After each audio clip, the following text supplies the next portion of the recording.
John here with Johnny Beans, and welcome to Beyond the Brew.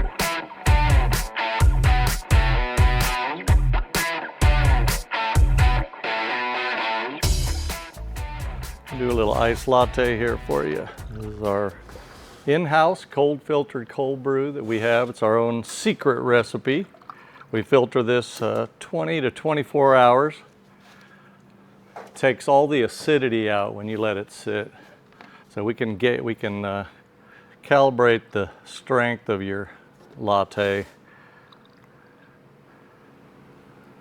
Now, what blend do you use to make that? That's my own secret recipe. Oh, okay. It's approximately four beans, 4 different beans. Try that one, give that one a... Looks delicious. Cheers. Cheers.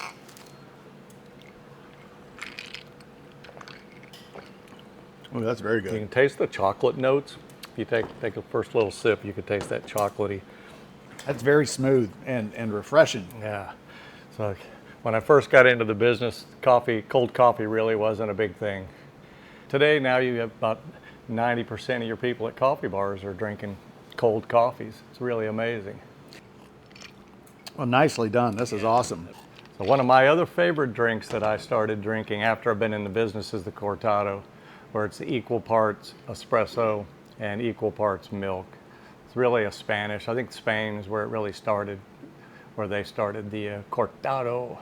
How do we get started on this? All right, let's try it. Let's go into the espresso first. Let's try the espresso. This is my award-winning espresso because I came up with this when I was in the business. I wanted to open a coffee bar. Took me in a whole different direction. Took me into some really some fun places to learn about coffee.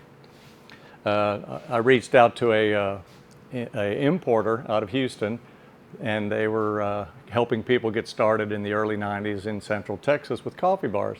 So I approached them to help me open a coffee bar, and after I realized how much it was going to take, I said, let me think about this for a month or so. And they reached back out to me, and we sat down, and they hired me to do some sales and marketing. Well, in the meantime, they took me under their wing, and we spent close to a week or two at their warehouse in Houston, and they taught me everything about the espresso machine, from the portafilter to the grinders, the burrs, the whole insides of really what makes an Italian espresso. And this is that's where I learned all of my knowledge, and it's amazing. I learn something new almost every day. Still, there's a lot to learn in this business. What is something that stands out to you that would be like just shocking or a surprise that most people don't know about coffee? I think the most important thing that really sticks out is the grind. Okay. People, there's so many different facets and settings for your grinder, but the grind is the most important factor of the whole process of espresso. Because if your grind is off just by just a little bit, it can affect the taste and the extraction of the oils. So we'll pop this in here. Let's take a little look at the shot of espressos that we can get here. Now this is my own, like I said, this is my own blend of espresso I came up with. It's four different beans. Okay. South American and Central American mainly. And as you can see, as it's extracting right now, it's just the good oils that are being extracted. And you go about 18 to 26, 28 seconds, depending on how much espresso and how big the portafilter will hold. Yeah, try that one right there. That's beautiful. As you can see, the crema on the top, that's just the perfect little espresso. And just a little bit of whiteness on the top. You can see where that's where we've extracted all the good oils out of it, and then we stop the process right at that point. Cheers. Cheers. And then you smell first, and then the nice little...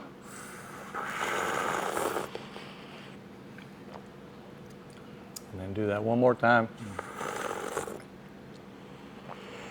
And then you can really taste the different chocolate, the little bitter, it's almost like a little bittersweet baker's chocolate, a little bittersweet chocolate in the back of your throat. You know, one thing I find interesting about this is it's smooth. Yeah. I mean, it's strong, right? And you know, there's the bitterness that Right. you expect with the tannins, but but it's not overpowering. It's not because I've had espresso before where it's like a punch to the jaw. Right. It's like this is not that. Yeah. This is not that at all. Your clean equipment is another big thing. But out of the 4 things that make a really good espresso, high quality espresso machine, a good bean, the grinder, like I said, is the most important, and the barista, somebody who knows how to use all 3 of those things to the advantage of dialing in your grinder when you first in the morning. Temperature of the water is key also, but the barista and the other 3 factors is what really makes a great espresso. So we're going to get to the Cortado, but you're making this coffee, but for your business, you're available for events, right? Correct. And so you take your carts out to an event, and then so the knowledge of what you're telling me today. I mean, is this the kind of conversations you're having in the absolutely. in the wild? Yeah, even right? today. I mean, when I first started, it was really great because I would pull up my espresso machine and I'd steam the milk and I'd pull the drink and I'd ask the people, hey, what are you having next? Because people would come down from their offices or wherever where the event was, and they go, oh, I'll have a cappuccino.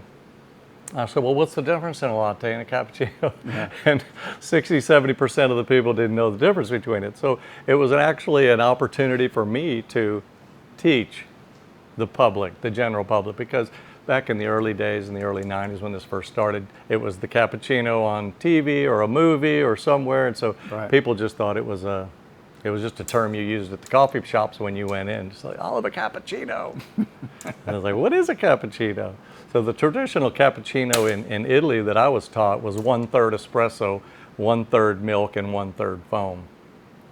And as the years came on and people really started perfecting the art of espresso and the foaming of the milk, and the baristas today are just phenomenal. Some of these people can do that latte art and just do swans, and every day I learn a little something new myself. I'm not up to that swan yet, but so let's pull up a Cortado. Let's do this. This right here would be probably your Cort. This is about how I like it right there. Just the.